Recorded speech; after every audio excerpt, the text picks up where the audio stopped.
is going on, guys? Tuesday, April 19th, 9 p.m. Eastern. That means it's time for Comic News Weekly. Over the next hour or so, we have some great topics we're going to discuss with you. We have a brand new comic book publisher with some big names behind it. Andy Alberto himself is a little bit frustrated. We're going to have a lengthy discussion about CGC price increases. And then we talk about streaming services a lot on this show. HBO Max is now going to be Max, and we're going to have 3 different price tiers. We're going to get into all that in just a little bit. But before we do, let's bring those panelists in here. Unfortunately, we do not have Ryan joining us tonight, but we do have from Beyond Wednesdays himself, Mr. Bryan McClay. News is coming hot and heavy already, man. Big stories. Some big stories. Yeah, bunch of news, bunch of stuff we could have put in the show tonight that we didn't put in the show. I mean, the rumor of Marvel dropping John Majors, but they aren't dropping him, but his management dropped him, but that's for another time. But what is time is we get Alberto Jefe in here too. That's right. The host, the button pusher, the producer, the owner of this channel that we are so graciously on, Mr. ComicManAndy. What is good, guys? Tuesday. I need this. You need this. We all need this. Yeah, after this, I'm going to DJ bed with Club Pillow. Actually, it's supposed to be Club Bed with DJ Pillow. That's how tired I am. But hey, not too tired for this. We got people coming into the chat. Wheelchair Superhero 87, Harrison Made, others rolling in. What's going on, guys? As those people roll into the chat, I know it's only Tuesday, but shit, man, it seems like I'm ready for the weekend already.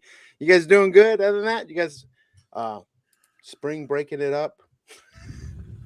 I'm busy getting stuff ready to start sending to grading companies. I got a big grading push going on right as the news comes about of grading prices maybe going up. So I'm spending this whole week getting stuff ready to send on out. I got going to pressers, going to grading companies, going to all kinds of crazy places. I'm getting a crap ton of Beckett grading ads in my Facebook feed now. Really, they have any like really cool deals? Because no, they're advertising like cards that I'm like, oh, and I go look for them on eBay. But what's funny is I've had family members that, and it happens throughout the year, whether it's ads or pictures from Facebook, but people seem to think that if they copy and paste some bullshit ass status into their Facebook feed, that there won't be ads, and it says try it, it works. Copy and paste. That shit don't ever work. First of all, if you're using Facebook, you're the damn product. You aren't the customer. Yeah. Those companies giving you the ads, they're Facebook's customer. Yeah. But I had I can't stand any. You're gonna get me down a rabbit hole with this Facebook crap, man. I can't do it. Yeah. So yeah. Anyways, anytime you see someone copy and paste like my pictures are mine, nope. Once you say I accept that user agreement or rules of behavior to use Facebook, your shit's theirs, and you can't stop the ads from coming. Game over. Short story. But hey, let's get into the real stories, the topics for tonight.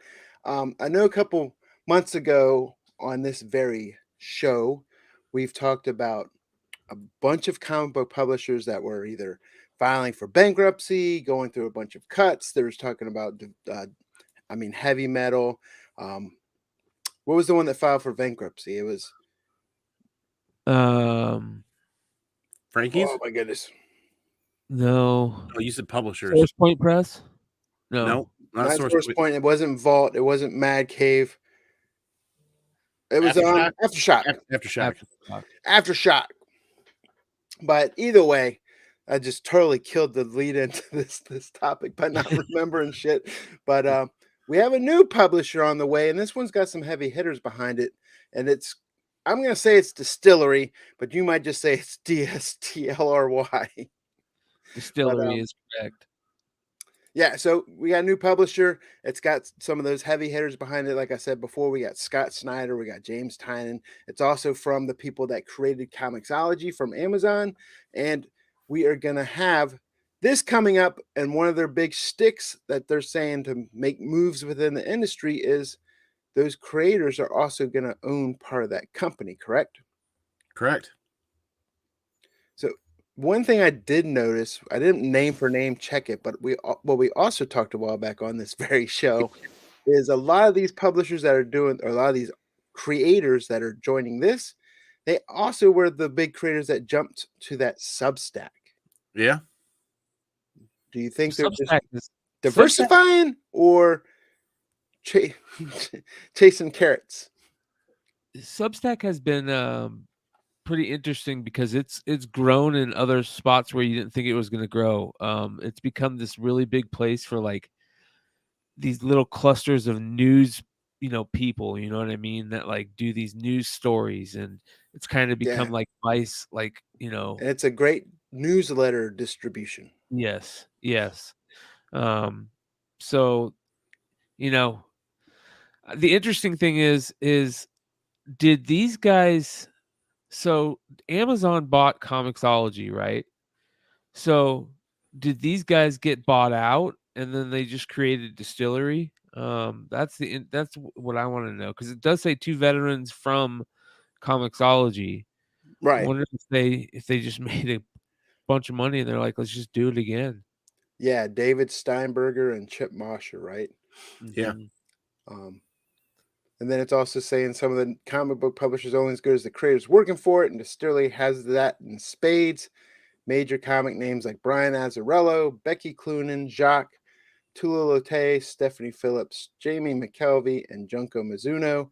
But then we also saw that we got Scott Snyder, Ram V, Joel Jones, James Tynan, and more. So there's a lot of names behind that, but we also said, hey, with Substack, there's a lot of names behind it as well. And I'm not saying that Substack is a failure by any means, but it didn't have the gravitas that the news release had when they published it. Well, But this has more names behind it than Substack when Substack first started with the comic side of things. 'Cause obviously, Substack was going before the comic side started, but well, that was just a sub part of the stack. This is like the full stack. yeah, right. I mean, I thought about this today, and I'm like, man, when I go into a comic shop on Wednesdays, is there really any more room for another publisher on the wall at my comic shop? Like, think retail space, like the food, not food and drug, but like think alcoholic beverages. Retail space is extremely limited for people to bust through and get out there and get on the shelf and get in front of people. But even though there's not a lot of room at my LCS for a new publisher on the wall, there is an extremely large amount of room in the industry for how creators are taken care of. Well, I mean, that's a lot of also leads into following information that's not included in this article is that I remember reading is how is it going to be distributed? Are they going to go through their own? Are they going to use, is it Diamond? Is it Luna? Is it Luna even around anymore? But I'm just curious how they're going to, not only that, but distribute. Is it going to be digital and physical? Yes. Well, you mentioned it's going to be both. Yeah. Yeah. They're going to have digital and physical items, which is cool. That's the cool part about it. That's a dope logo too. Gotta give it to him for that logo. It's not simple, really stands out. So I think this is a cool thing.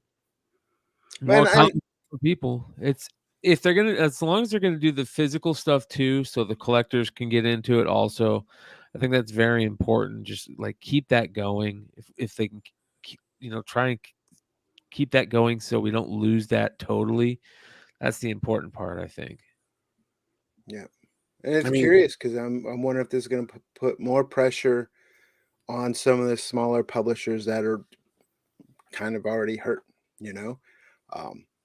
But just like the ones we say that are hurt, and there's some that I still like that I'm glad to see a newcomer come in. But like I still love some. This kind of has that AWA upshot sense to me, where they have great creators behind their titles and they have good stories. It's not making a huge splash in the pond, but it's good enough that it's carved out a little niche for me where I like to pick up their books. Well, this is where it can become self-perpetuating more so than AWA or another smaller publisher that's come out because of what they're offering to the creators. Yeah.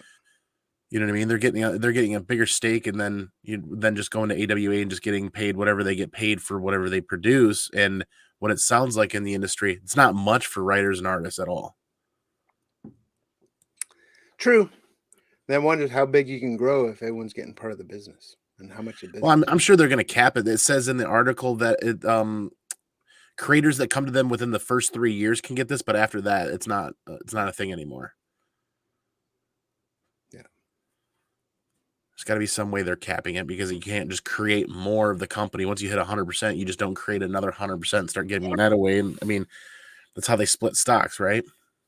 I mean, could they do that with the company essentially? Rhetorical question, but I mean, it seems like it's pretty interesting. I would like to see where this is at in a year's time when we're still doing this show, or 6 months, because I mean, look at some of the artists and some of the writers out there and the deadlines they have to keep pace with. How much better would their work be if they weren't forced into those deadlines? yeah, and I'm sure they've done. I hope they've done their research, because I only see my own view, seeing it comics, and I just feel like comics as a whole is kind of down right now.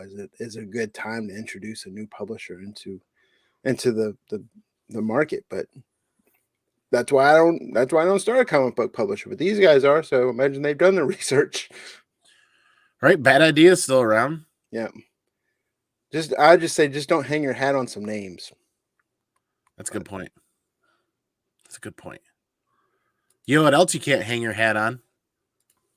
CGC pricing. Fucking CGC pricing. You're damn right, brother. God. Yeah. Well, I'm not surprised, to be honest. Yeah, actually, I am surprised. I am very surprised with the economy the way it is, and everybody's kind of trying to tighten their purse strings, and or whatever that saying is. It's kind of hard to dish out even more money, and for grading fees. So I'm a little surprised, but they need to grab some money while they can, I guess. So here we go. Sure all the increases going into quality control. Yeah. Oh. Yeah. Well, let's fight me, bro. Yeah. Let's go over what has changed. So modern tier grading has changed to $25. From what was it? Let's see here. Do we 24. Okay, so I'll go the new ones, you tell the old ones. So standard tier is changed to 85. It's changed its name to high value tier, and its fee is changed to $85 a book. Express tier has been discontinued, and collectibles valued over $1,000 now go under the unlimited value tier. There's a walkthrough tier, and so that got changed. The walkthrough tier got changed to the unlimited value tier, and the fee changed from 4% of fair market. The fee changed to 4% of fair market value, with a $150 minimum fee. So that's kind of like what PSA does, where if you send in a super expensive card, they're going to take a percentage of fair market value on it. So they're going to similar to PSA grading pricing structure. There's no charges for reholders, right? And then high value name change to reholder unlimited value. No fee changes on that. Grade and pre-screen fee change to $9 per now, and then you can do as many. You don't have to do in lots of 25 for the. Did we already talk about that? No, the pre-screening. Pre-screen, yeah. Changed from 25 to you could send 5, you could send 10. Yeah. But the rejected book cost went from $8 to $9. There's a hidden problem in here that I'm going to dig at after Bryan talks up. Get at it, man. Dude, this is a fucking problem. As a modern comic book collector and somebody who collects graded modern comic books, this is a big problem. So if I'm understanding this correctly, everybody watching this on the replay, leave a comment down below, or anybody in the live right now, tell me if you guys are understanding this like I'm understanding this. If I tomorrow go to a comic book convention and find a super minty, crispy Walking Dead 1 that I've been hunting and looking for, and I go to send that in for grading, I don't know what that's going to cost me now. Because what are they going to be? It's more than if raw book is more than $1,000, it's no longer going to fall in the modern tier. I'm not going to get charged $25 for grading. I'm going to get charged 4% of whatever they determine the value is. So let's look at that. So 4% of it's $1,500. Let's say $1,500. But are they going to honor what I write on the sheet? Or are they going to do the same shady shit that they've done for years? That when a book is above that threshold, and they bump you from that 24, what was $24 or 23 or 22 back in the day, and they bump you out of that and kick you into that express or whatever it is, and say, well, now we're charging you 100 or 120 or whatever for your book. How do I know that they're honoring that? Really? Like, I have to do the backwards math myself, and they charge my card without even an additional approval. Like, they bump you out of the tiers and they charge your shit without additional approval. So let's think about this from blue chip modern perspectives. Every blue chip modern book out there that is Clone Wars 1, Walking Dead 1, Invincible #1, all of the books that aren't graded right now are going to cost hundreds of dollars to grade, is what I'm understanding. That's a fucking problem. Like, if you didn't shit and get off the pot and get your stuff graded beforehand, you're going to be subjected to a high grading fee for a blue chip modern book now. I don't see anybody. I see everybody posting and regurgitating the same front article that the prices are going up and things are changing, but I don't see anybody today talking about the finer details of the potential effects that could be happening with high value modern books. Golden Age collectors, Silver Age collectors, everybody's accustomed to this and know that, hey, I spent $2,500 on this book. Here's my percentage. This is what it's going to cost me. They budget it for the going in, and they kind of have the idea. A lot of us modern collectors that grade books, we're working on a month-to-month budget based on $24, $25 a book. Now I'm sitting on 2 Clone Wars 1 copies that I want to get signed and get sent in. They're going to potentially cost me $500 or $600 to get both of those graded. Yeah, welcome to the fucking the world of real grading prices. What the fuck? Yep. Seriously, like I'm pretty lit about this right now, because I can't get those books graded now based on my month-to-month grade. What I budgeted, I did a whole plan for 2023 and budgeted 2 submissions per month, and I have all the money earmarked for the entire year.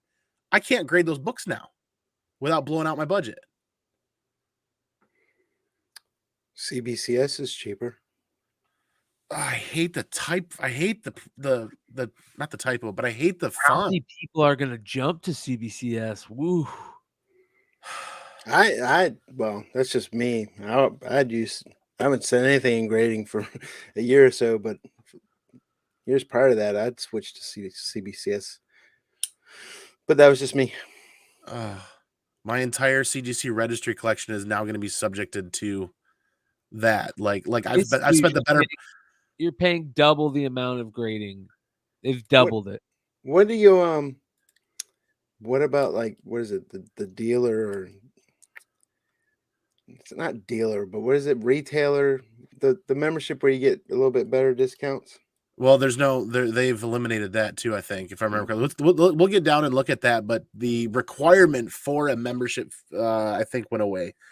I think I remember it correctly. But Harrison, what do you mean they're going to value it at what they valued every time? The market changes so rapidly. What barometer? They should use Overstreet price guide. What barometer or what needle are they using to determine the value? Is it what you write on the sheet? So if I write down Walking Dead #1 is worth $100, are they going to stick to that? No, they've done that to me on my Kanan #6 that I sent in last year. They bumped it up and it cost me like $150 to grade that book, because at the time the market was pulling $1,200 for the CGC 9.8. So I had to triple pay to grade that book. Now that book's worth maybe $500 or $600 in a 9.8. So they adjusted with the market flow. So, like, how do I know if they're gonna? This has got a bunch of bull malarkey all stuck to this. Get them in before May 2nd. See, JLS, we were doing signings at the end of May with Ashley Eckstein and Matt Lantern. So we weren't even going to submit those books till the end of May. And both of those Ahsoka books, those Clone Wars 1, are going back up in price again. So hold on here. So it's going to $25 a book for modern tier. from 24 to 25. Yeah. So you're fine for that. So what are you worried about? We're only worried about. It's because what happens is if you look at the Express tier, it says tier discontinued, but submitted collectibles over $1,000 under the fall under the unlimited tier thing. So what happened was, before this change happened, there was a threshold of, I think it was $400, but there's no like. There's some hidden magic judge in CGC that says, okay, this book that came back 9.8 that's worth $500 or $600, we're bumping that out of the modern tier into this Express tier, something like that.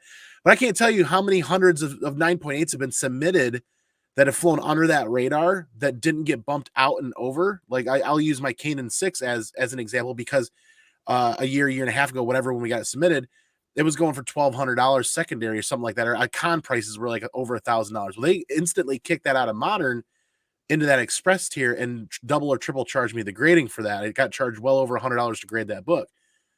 So where's the barometer to the guide that does this honorably? Or they, you know what I mean? Like, it's not it's too inconsistent. So there leads to too many inaccuracies of how people are being charged. Not to mention, when you get bumped out of modern tier and you get bumped into what is now going to be the unlimited value tier, which was the walkthrough tier. So are they saying so hold on. Sorry. I'm pretty ripped. So you're gonna have to explain this to me here. So are you saying that if you got a book and they deem that, and you send a book in under modern tier, right? Yeah. And they get that book and they deem that book to be worth $1,200, that they automatically bump it to Express tier? They will automatically bump you out of the modern tier, and back at that time, they would bump you to the Express tier, which is now going to be this unlimited value tier. So I got bumped out of modern, bumped into Express, and had to pay over $100 to have my Kanan number 6 graded because it came back at 9.8, and at the time it was worth it was the secondary market value was over $800. That much I remember. So what is 4% of $1,200?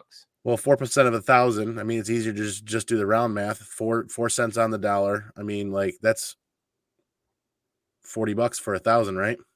So you're paying $40 for it now instead of 25. Yeah, but who at CGC isn't coming back to say, well, now it's a $3,000 book, I want 4% of 3,000. You know what I mean?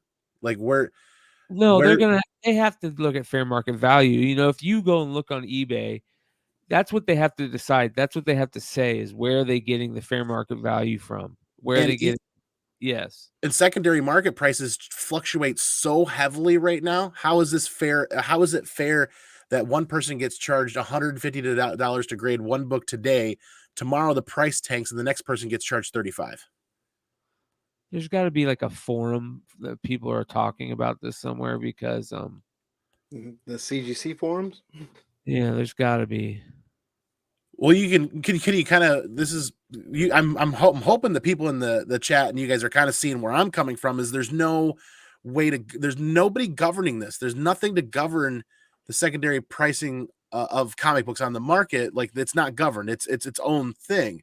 So if CGC is using secondary market pricing to govern the value of a book, what's governing CGC from dictating your book being worth $3,000 versus $1,000 in the span of 7 days? Well, more importantly, they should also give you the option. And hey, they don't. What we value it at. Do you want to go this route? They give you absolutely fucking zero option, because you sign the paperwork, your book goes in. Once they kick you out of that tier, once when they grade that book, whatever the secondary market value of that book is what you're going to be charged, regardless of what the book is going to be worth 2 days or 2 months. You get zero option. You get zero say in it. It's already there. You're getting charged it, and your card is being charged immediately. What if you did a chargeback?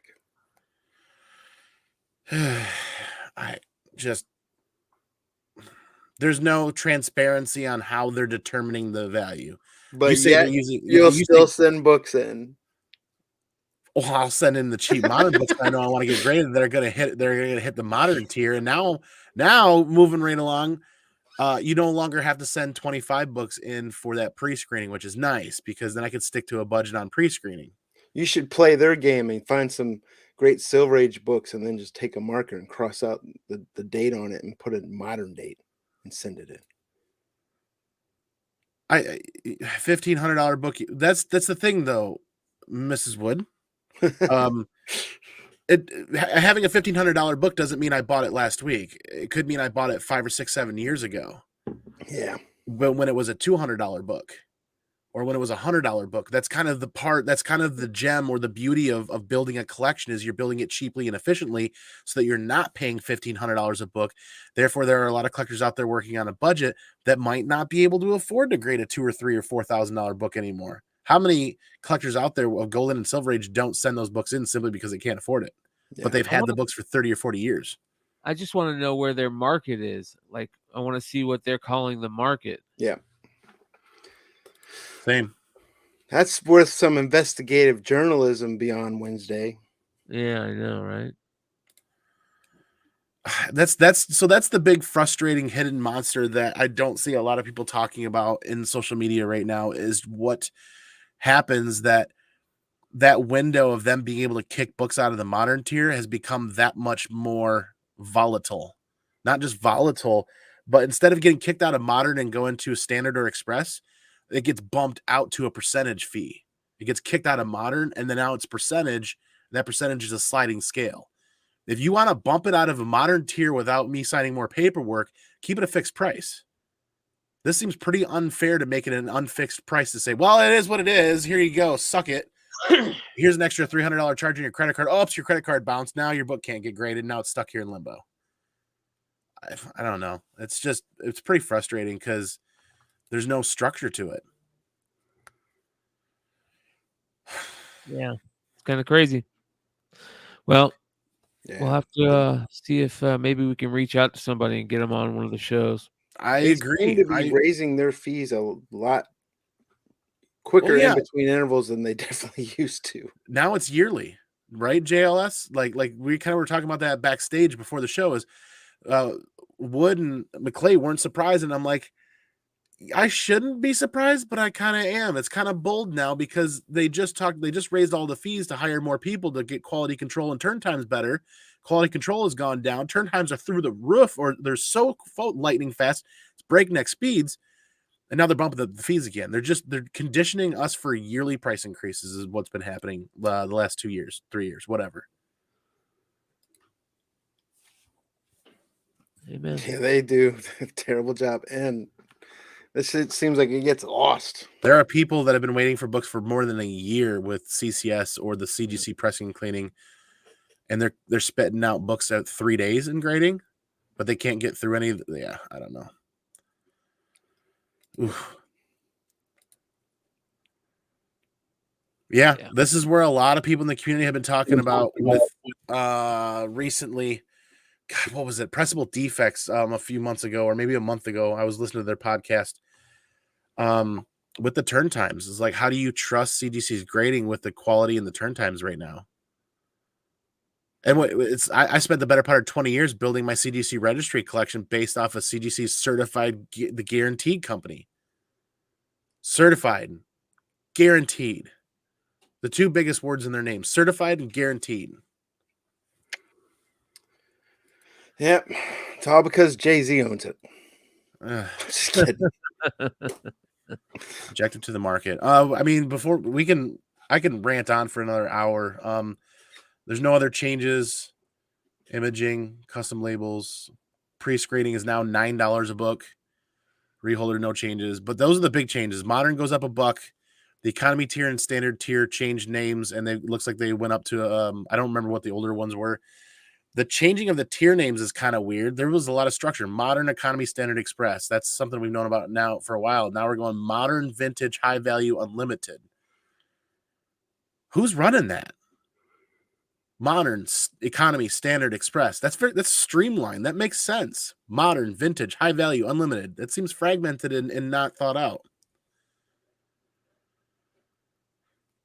They changed everything, though. I mean, well, they went through and listed everything that had changes, is what I meant to say. Posters. Send them a message. Ask them how they determine fair market. Yeah, well, McClay's right. McClay, we need to get somebody on Beyond Wednesdays from CGC to clearly define and explain their process for when a book gets kicked out of a tier up into that percentage point tier, and be clear with the communities. There needs to be guidelines. There needs to be something there to protect collectors so that people aren't just being charged willy-nilly. Like, was I frustrated about my Kanan getting kicked out when it did? A little bit, because I wasn't given an option. 2, I wasn't given any say-so in that, because honestly, yeah, we did sign the paperwork, but to be bumped completely from a $22 to $23 or $24 tier at that time to triple that, we should have some say in that as collectors. We should be like, never mind, let me pay a $5 processing fee and apologize and send my book back. There's got to be an out. There's got to be something allowing a collector to have some sort of say over their collections if CGC is just going to kick it out of what was being anticipated and just completely flip you on your ass. It's like pulling up to the gas station pump and expecting $3.99, and all of a sudden they say, nope, market's changed. It's now $8.99 a gallon. You still got to get to work tomorrow. I mean, there are people out there grading That's books. When I use my Sheets rewards, and I get that shit cheaper. Well, how many people are grading comic books right now? They're doing it for a business and a livelihood that this now drastically affects their livelihood. A lot. But that's every business everywhere. There's always variables that are changing. A blank check, though? I don't know. It's not blank. It's 4%. The price is going to affect me, but the value of the book is unknown when you send it in. When you send the book in, you got to find out how they determine fair market value. Exactly. So in that end, it's kind of a blank check. But the price is going to affect May 2nd. If I complete a CGC online submission before May 2nd, how long do I have to send this? June 1st. So you got to submit by June 1st to qualify for the old pricing. Yeah, they're all there. You guys can we'll drop the link in the chat for anybody that wants to read the finer details. I'm pretty pissed off. I couldn't have guessed. Especially considering I'm sitting on six expensive modern books that I've had over the last 2 years that I want to grade.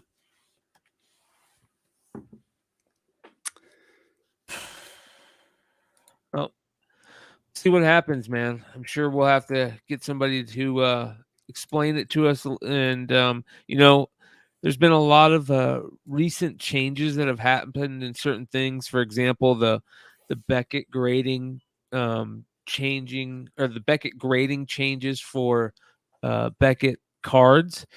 And the fans did not like it at all and were so mad about it that Beckett said, you know what? We made a mistake. We're not going to change anything. We're going to keep it the way it is. And, maybe we'll see that happen again here. It's happened in multiple places lately. So, it says a lot with how you spend your money and your time watching or, using that product is very important. And people are starting to realize that now in a big way. We'll see if a big change happens and everybody jumps to CBCS. Vote with your wallet. That's what they always say. Yep. Yeah. And there was a great comment to round this out, to cap this out. I think it was Three Rivers. This is just going to accelerate the demand for raw books, which has already been increasing. And we're seeing some other portions of the community talk about that drive for raw books the last 2 weeks, actually. For sure. Yeah. One thing I never liked is the raw book grading. Yeah. But speaking of prices going up, Warner Brothers Discovery unveils 3 new price tiers for the Max streaming service. This is just getting... I, for one, excuse me, we missed the boat a few weeks ago or a month ago, maybe, talking about the combining of forces with Discovery, HBO Max, and what else, Wood? I'm trying to remember. There was like 3 of them combining forces into one, and there was I remember Discovery and Warner Brothers, and then there was like this huge thing, and they're just gonna rename it Max instead of HBO Max, which was like, wow, great marketing on that one. But Discovery includes what? HGTV, Food Network, Discovery Channel, and then Peacock has what? Showtime with them, or is it Paramount and Showtime? But yeah, so they're going for they're changing to 3 tiers. There's an ad tier, there's a no ad tier for 2 streams, and then a max ultimate for no ads and 4 concurrent streams. There you go. I know a lot of places go into these cheap ad terms, but I don't know. I don't even know if the value is there anymore. For one, I canceled HBO Max, but I might sign up for it again when Game of Thrones returns. But to me, there's just not enough. I know we talked about it before, but there's just not enough original content on those streaming channels that don't justify the marketing for why the prices should be so raised or more expensive. I'm trying to find a way to cancel YouTube TV. Prices are going up for everything. At this point, it's no cheaper to cut the cord than it used to be when I first got rid of DirecTV. I mean, this is kind of awesome. I for one am glad to see the combining of forces to a degree, because how many times over the last couple of years have we talked about having 8 or 9 or 7 different streaming services, how annoying it can be, and a lot of people just choose to cut it off and cut it down to like 2 or 3 or 4. Well, this just makes it easier to cut the cord on some of the other ones, because now you're getting, like you said, Paramount, HBO Max. Is Disney in on this? I can't remember. Disney's not part of this? No. Okay. Well, either there's a combining of forces. Oh, right here. Food Network, Discovery Channel, TLC, ID, Discovery content across there. Wizarding World of Harry. What? Yeah.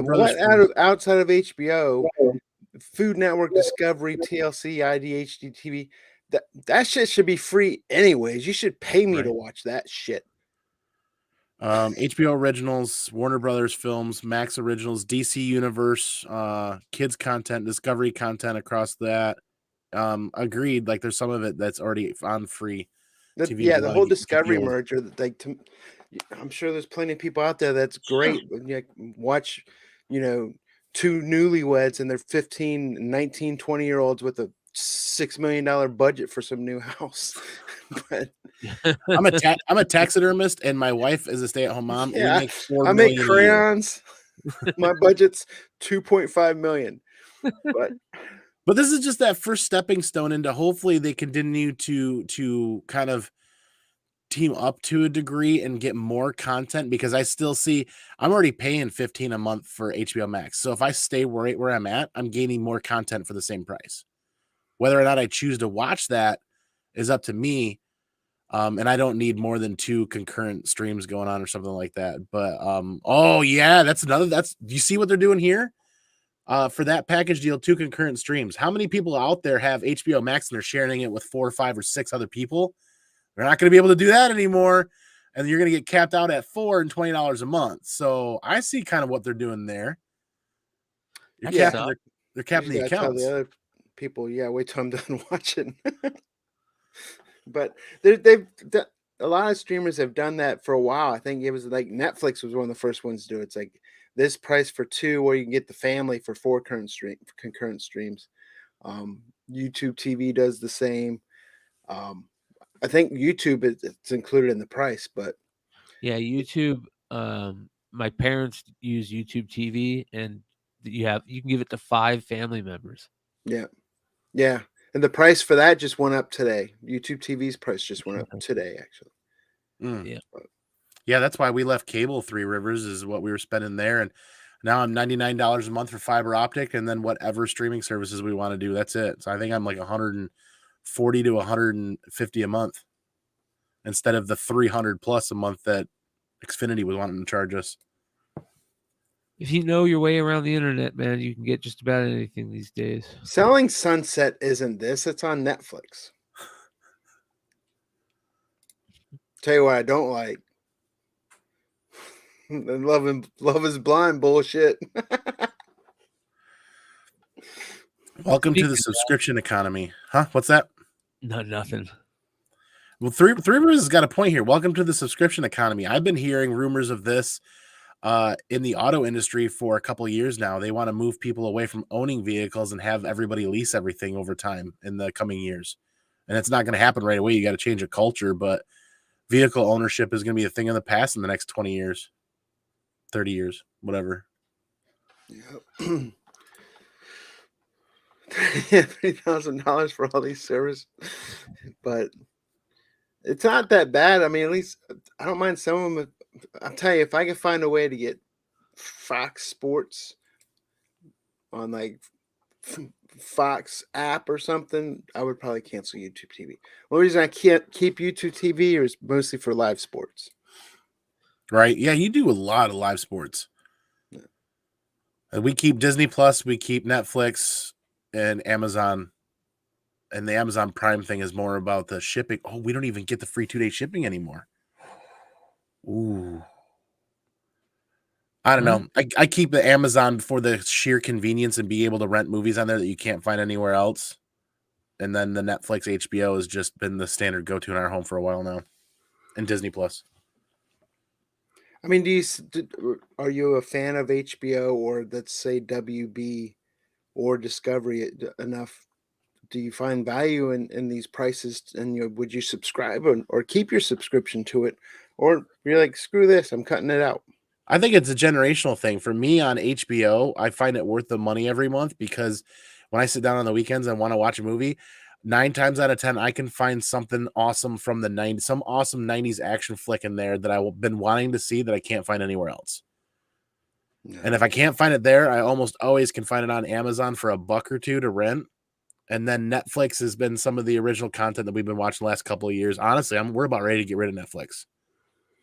Same here, but I've been watching Netflix lately. We haven't watched Netflix in months, probably. Not since the last season of Stranger Things, really, to be honest with you. But anyways. Huh. I always spend money on stupid shit regardless. So. Yeah, how many times have we thrown money away on shit that doesn't matter and spent like throwing away $20 out the window? Yeah, it all started with gym memberships. You know, you got a point. But yeah, definitely I keep Peacock because all my below deck shows. Hey, everybody cancel their streaming media services and just send super chats here to fund the community giveaways. There you go. Hey, I mainly watch 99% of the stuff I watch is on YouTube. The only stuff I don't watch on YouTube is I watch NHL, and that's it. Yeah? Yeah, man. Everything else I watch is YouTube. Now when I log into YouTube TV to watch something, they got the big ass ad like save $100 on Sunday Ticket, and I'm like, no, thank you. I think I watch my Commanders lose for free. McClay's not wrong. I mean, 90% of the time when I'm done being a dad and a husband and I'm down here to hang out with the comic community or I'm working on content, it's YouTube on my screen that I'm watching other channel members' content, other people in the community while I work on content. And even my big screen TV over there, it's YouTube more often than not, really. It's HBO Max, Disney Plus, or YouTube lately. My kid's been watching these videos on YouTube. It's like gaming videos, but it's got like, I don't know if it's AI or what, but it's got to be AI, but it's basically Joe Biden, Barack Obama, and Donald Trump playing video games. Yeah. What? I hear it. I was working today. He's in the other room, and I was working. I hear, "Put it in the S, you dumbass." Yeah. I do like Peacock. They're like playing like Call of Duty or something. Yeah. But AI stuff is fun, dude. It's scary, but it's fun. It's got Drake all pissed off. What I saw that article. Yeah, like AI'd his voice in some song. Did you see the social media post floating around about the AI robot that was instructed to do a manual labor task consistently, and it was retrieving a box, putting it on a conveyor belt, and it was doing that. But then when it realized what it was doing, it self-did and shut itself down forever because it didn't want to do that. I don't know if that's probably fake, but just the idea that the AI fucking gives up when it realizes what humans are dealing with manual labor. We've got a fighting chance against the Terminators. Yeah. Put them to manual labor. Yep. But hey, tomorrow is New Comic Book Day. Yes, it is. What are you guys picking up? Oh boy, it's a little bit quieter this week than last week. Yeah, there was like 2 books that I was definitely eyeing. You want to go first, McClay? So I think the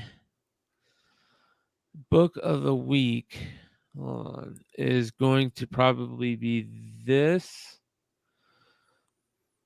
the Deceased book, right? There's a couple other decent ones, but at least cover wise, this, or I mean, there's a couple others, but I like this one a lot. So be on the lookout for that. Have you guys seen? Did you guys see all the new covers for that new thing they got coming? That Night Terrors. No. Yeah, there's a new event they got coming called Night Terrors. And they released a bunch of the covers and it looks pretty interesting. But yeah, so this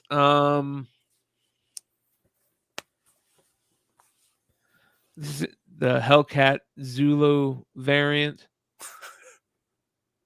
There you go. That's about it. A couple other ones. One that Brian's going to talk about is probably one of the best too. Yeah. I like horror comics. Dark Horse has a new horror book coming out. Was it All 8 Eyes?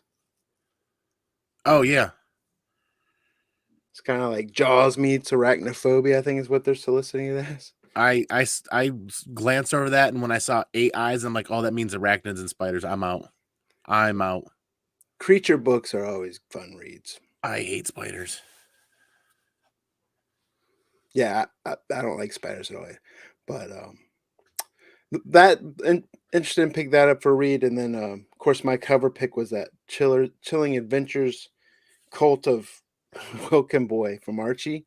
That Robert Hack cover is freaking gorgeous. Yeah, that one right there with the record. Mm-hmm. Nice. The Catwoman cover is good this week too. Yep. Yeah. Llama. Same with there's a couple of them. There's the Gonzalez, Rion Gonzalez one.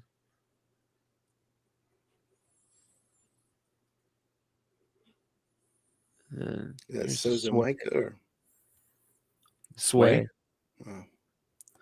Souza Micah is on the Street Fighter one. This is her Street Fighter for Cammy. But yeah,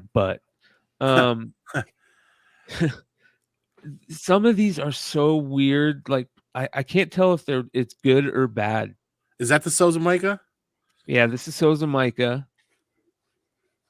But look at the rest of them. Like all of them, I just can't tell if they're good or bad, dude. Ooh, wow. Right? I don't know. Like proportionately, it is so weird. How many Cammy covers have you seen that are so proportionately out of whack? It's kind of off-putting, but that Souza Micah is really good looking. Is that the cover A? Yeah, the cover A. Yeah, the cover A was the one I just showed you. Yeah, I actually like the cover A. This is cover A.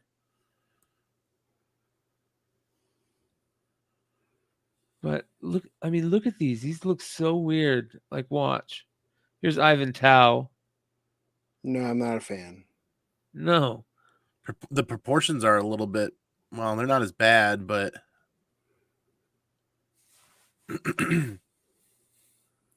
holy moly. Like, what the hell?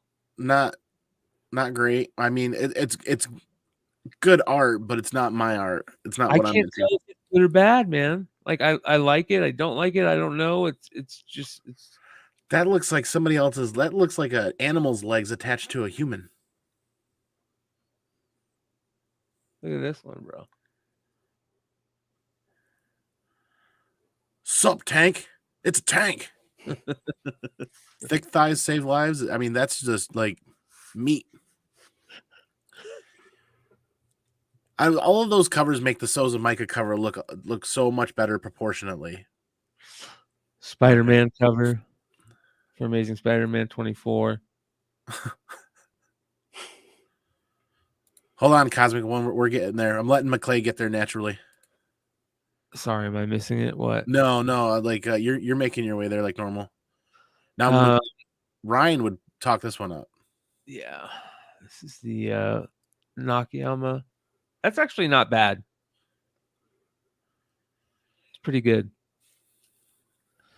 Let's see here.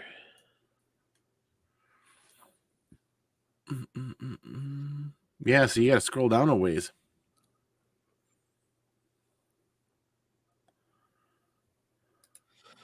There's something else too that we're gonna look at, and I can't remember. High Republic Adventures. I like that they're only coming out with the cover A on that. That's it.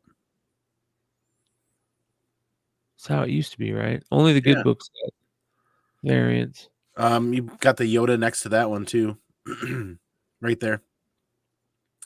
That one in 25, like Cosmic One is saying, I like that 125. I'm gonna have a hard time. Not that one. Scroll down. There you go.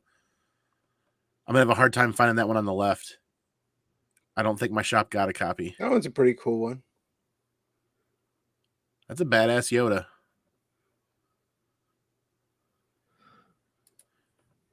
This one's pretty good too. I mean, it's not terrible. Who is that one? Who did that one? What is this? This one's kind of cool too. Yeah.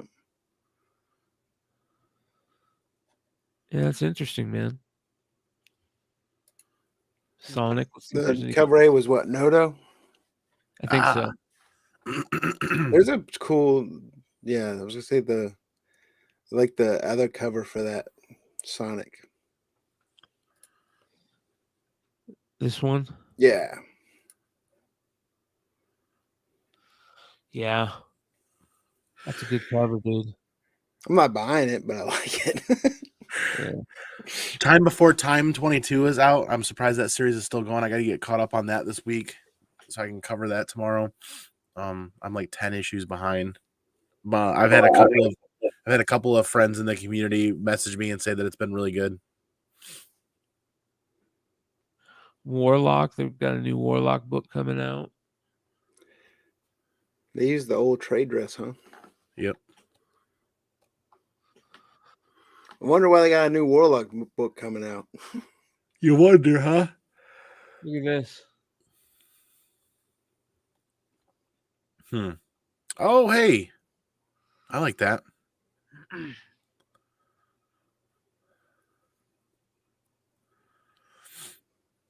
That's interesting. I didn't even bother clicking on that last night. I didn't even really look at the Warlock run. That one's pretty good. Maybe not. Maybe not. Yeah, now that I look at it, it's not. Something off about it. Maybe it needs this.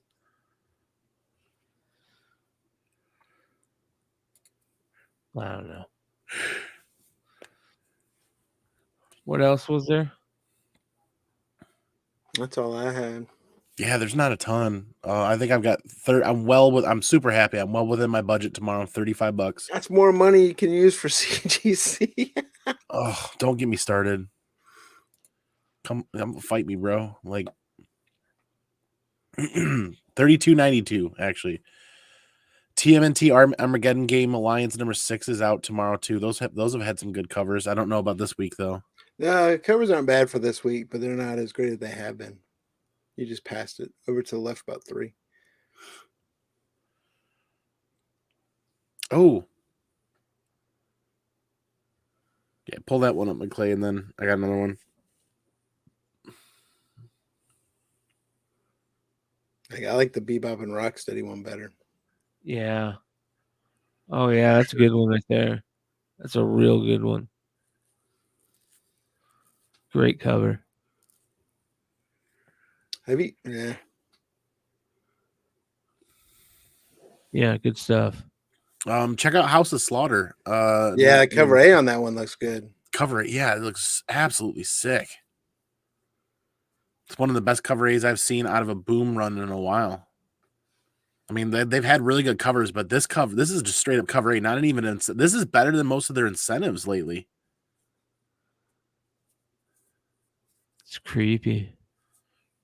This draws me in, and this makes me want to read this book and find out what the hell's going on. Yeah. It's like they opened the Ark of the Covenant and looked at it. Faces Right? melting off.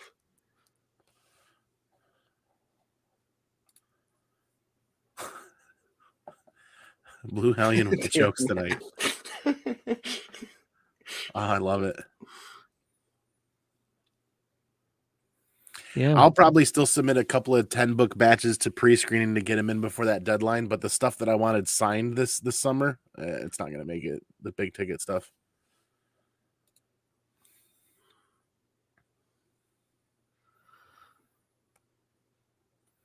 Well, I sent off an email to Matt Nelson seeing if we can get somebody on, come and break it down. We'll see what happens. I'm not frustrated. I'm not wrong for being frustrated and kind of upset here. I want some, maybe if they would have added some trade, I cannot be the only one either. There's got to be plenty of people out there that are frustrated. And if people haven't seen this and now they have seen it, I'm sure there's going to be more people that are frustrated now that it's come to light and where they're at. Because, like, how many people are out there that are trying to send in Ahsoka books for signings this summer that are now going to be worth more than that tier? I just fucking could go on a whole nother rant. I would absolutely welcome an opportunity to very politely have a conversation and ask questions and be like, hey, let's add transparency to this and let's find out what sort of not stability but structure is going to be there. Like somebody earlier, I think it was Three Rivers, or somebody had a question earlier, is it the fair market value of the date on the form that you submit at that time? Yeah. Do they go back and look at the fair market value on the date on the form? Yeah. For the secondary market, because they're not going by the value that you put on the form, but if they use that what date, drops in that time, exactly. So if CGC comes out and says that, then that answers the question. If they publicly state that and put that on their website somewhere where it's easy to find, because I can't find it, that answers my frustrations, to be honest with you. Yeah, they really need to figure out what's going on with the fair market value. What is the market you guys are looking at?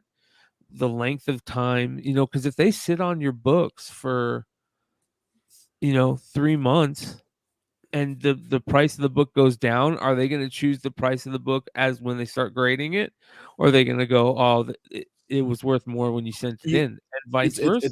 It's a flip-flop. You could have a huge win if the market tanks while your books are sitting there in your box, if they go off of that. But then if it's also the other side of the coin, is if they use the date when how many people submitted books that are still there stuck in grading that are dated from the height of the market last year or the year before. They haven't cleared it. There's still people that are claiming that they've been waiting on books for a year. There's still people in the community that are stuck waiting on books. So how many of those people are going to get, I wonder if their books were pressing also. Good question. We should find out. Whenever you hear if somebody is waiting on books, ask them if they if it's magazines, is it include pressing, that type of shit. Yep. I know. I mean, I don't usually go off, but this is what this show is about. Is if we have frustrations with something that's happening, we want to have a space to talk about it and air it out. And if I'm wrong, I'm wrong, and I'll own it wholeheartedly. Anybody that knows me in the community knows that when I'm wrong and people call me on it, damn, I'm learning something. Thank you for helping to keep me legit, helping to keep me on the right track. Like I'm not about to get all flustered if I'm wrong, but I am going to be flustered if I can't get some answers kind of cleared up on that, because how would anybody else like it if I promised a grading service and I said, well, I'm going to charge whatever I feel like charging based on the secondary market value when I get to your books? How do we know that's not happening? We don't. Well, one thing you can learn about right now is you're one more thing.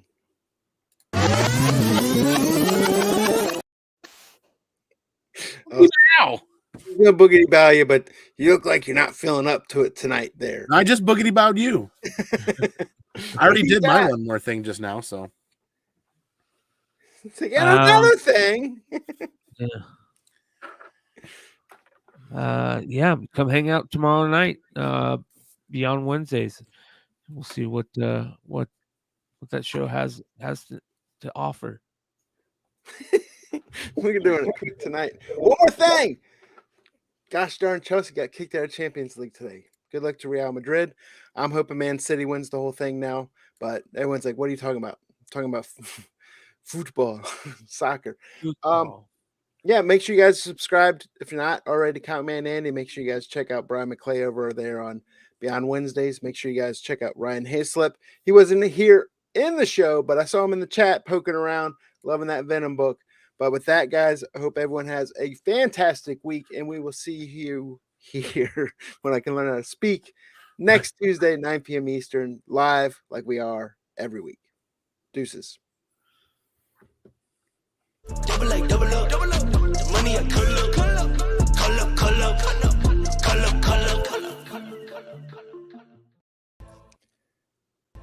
Excuse me while I change. The whole buggy has made me sweaty. Yeah.